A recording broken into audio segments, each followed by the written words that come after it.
So, Exomniverse, I watched your video on consent of the governed versus sanction of the victim, which I think can be summed up by saying that it is not the case that we consent to government, but rather that we passively allow them to do what they do, or perhaps put another way, it's easier to get forgiveness than permission. And you give the example of people saying, well, okay, I suppose it's okay if government does what it wants to do. You're saying that that is the sanction of the victim, and that that's somehow different from the consent of the governed. I don't really see that sanction, in the sense that you're using the word, differs from consent.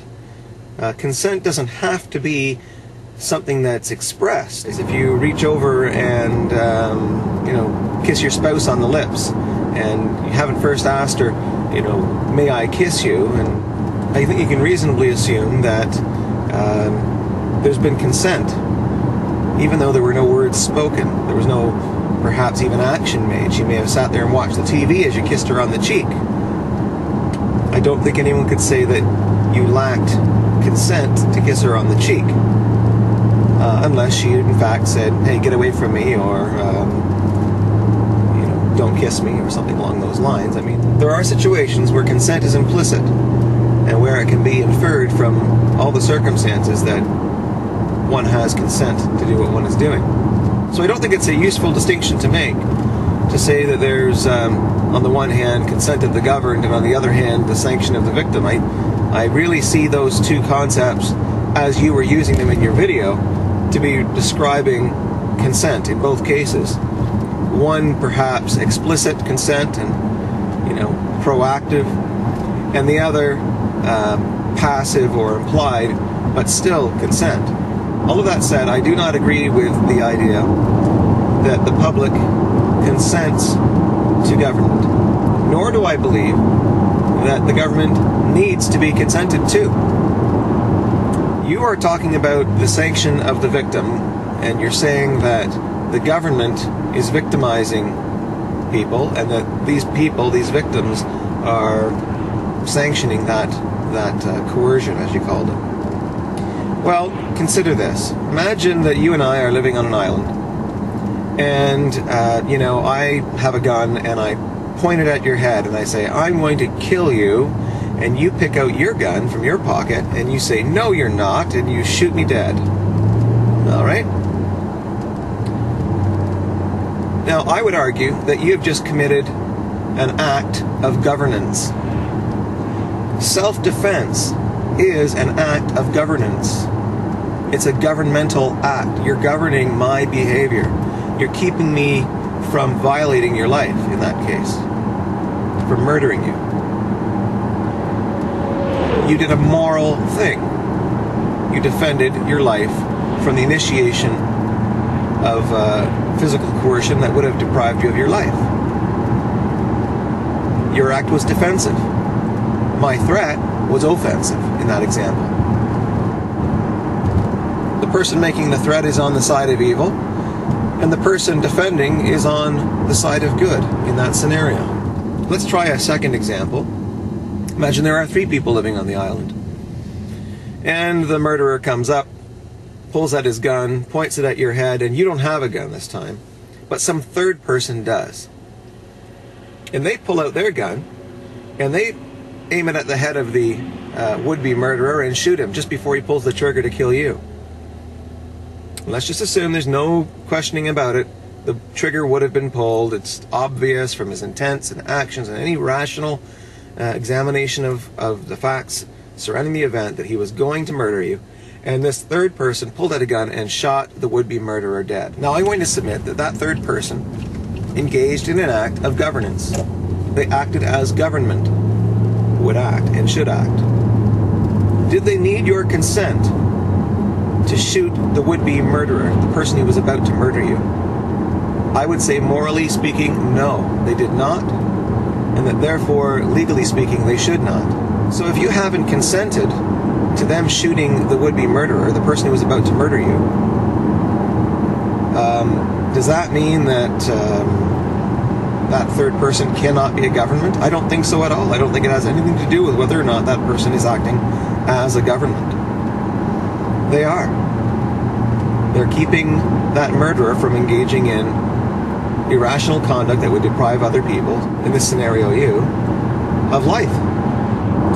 What makes an act governmental, what makes an act of governance, is not who does it. What makes an act of governance is the moral propriety of it. It's the use of force to prevent others from abusing force, to prevent others from taking the life, the liberty, or the property of another person without their consent. In other words, government preserves the condition that is necessary for every person to continue to live their life in a rational way.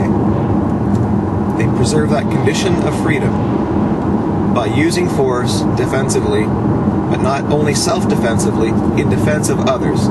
And they do not require consent, anyone's consent, to do that rationally, to do that morally.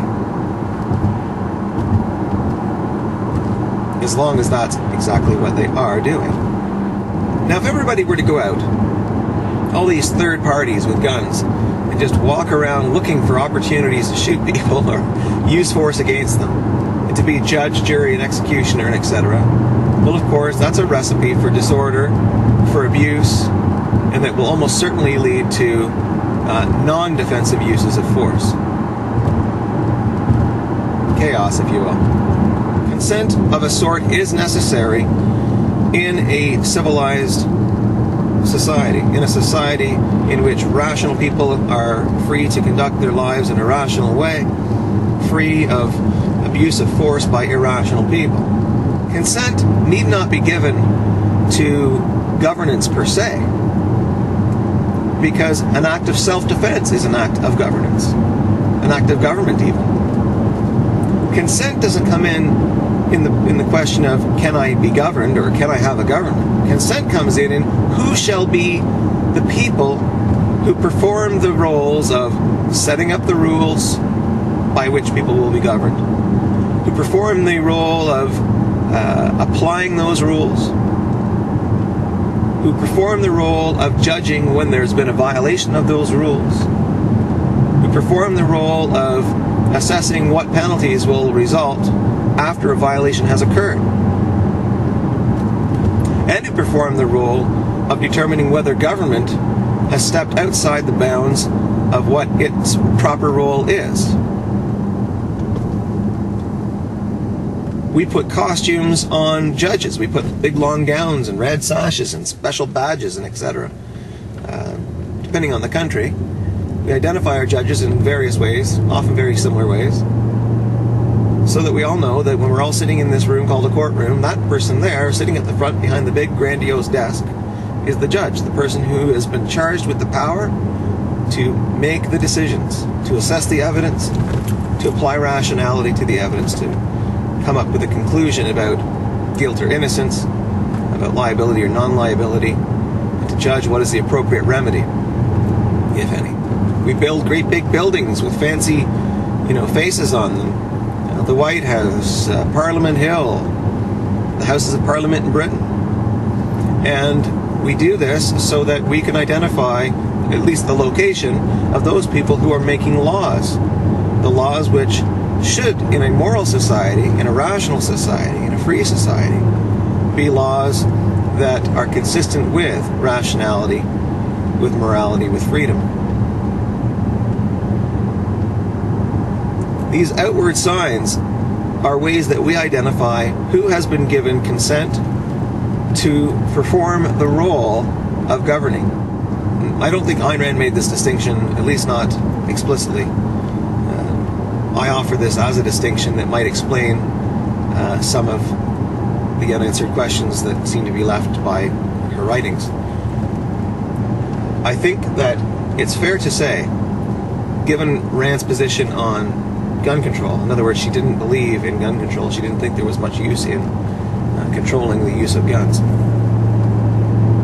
or the possession of them. I think it's safe to say that Rand would not require any person to sit there and be deprived of their life, liberty, or property without trying to defend themselves using a gun or other forms of other tools for force. I think it's fair to say that when Rand talks about government having a monopoly on the retaliatory use of force, she's not talking about a situation in which, you're the only person in the room with the would-be murderer, and it's either you who must defend your life or nobody. I don't think she's saying, well, wait a minute, government has a monopoly on the use of force, so you have to wait for the police to arrive, and too bad for you if you get murdered in the meantime. I don't think that's what Rand implied at all.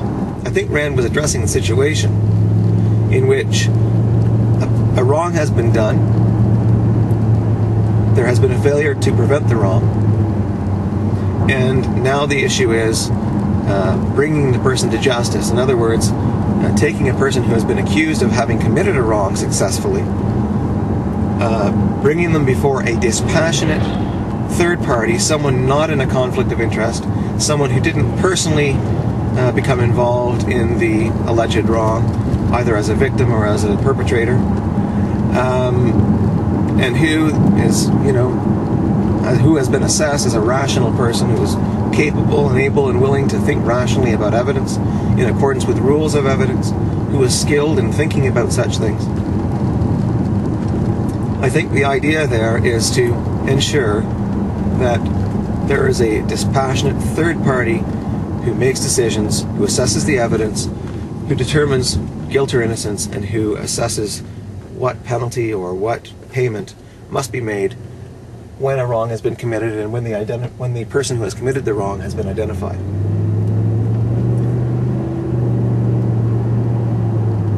Rand's concern, I believe, is to prevent passion and conflicts of interest from interfering with rational assessment of the evidence, rational application of the law to the facts found and proved by the evidence, and a rational assessment of what the penalty or price will be to be paid by the person who has been identified as having committed the wrong. So we do consent, but we don't consent to government. We don't consent to governance. We consent to the selection of who will perform the role of government, who will be that dispassionate third party. And to the extent that our government is set up properly, our selection process is itself not one that's prone to abuse or that's prone to selecting people who are personally involved, who are irrational, and etc. I don't think anyone would suggest that the selection of our legislators is not fraught with all kinds of irrational decisions.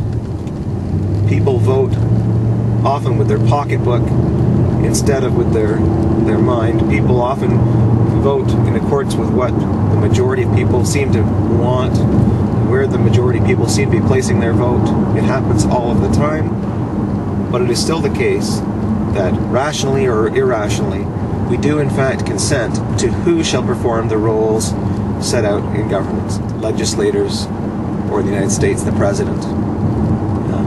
In the United States, even trial judges. But the issue of consent concerning who performs the role of legislator or of head of state, etc., is completely and utterly separate, as I see it, from the issue of consenting to government itself, to governance itself. There is no need for anybody to consent to governance properly defined. You need not consent to the government protecting your life, liberty, or property. Now, in all of this, I don't wish to suggest that I am, quoting Rand. I'm not. I'm simply applying my own analysis to what she said about, metaphysics, epistemology, and ethics, and coming up with a different explanation for the logical implications of her metaphysics, epistemology, and ethics with respect to matters of politics and government. Personally, I'm not positive at this point that my political philosophy differs from Rand's in its fundamentals. It's certainly based on the same metaphysics, epistemology, and ethics. I think that it's arguable that what I'm offering is a restatement of what is her politics. But I leave that up to the critics here on YouTube and to UX Omniverse, and perhaps Mr. Cropper would like to get in on this one. Anyway, fellas, enjoyable as always watching you and listening to you, and having the opportunity to speak with you via this somewhat not real-time channel. Take care.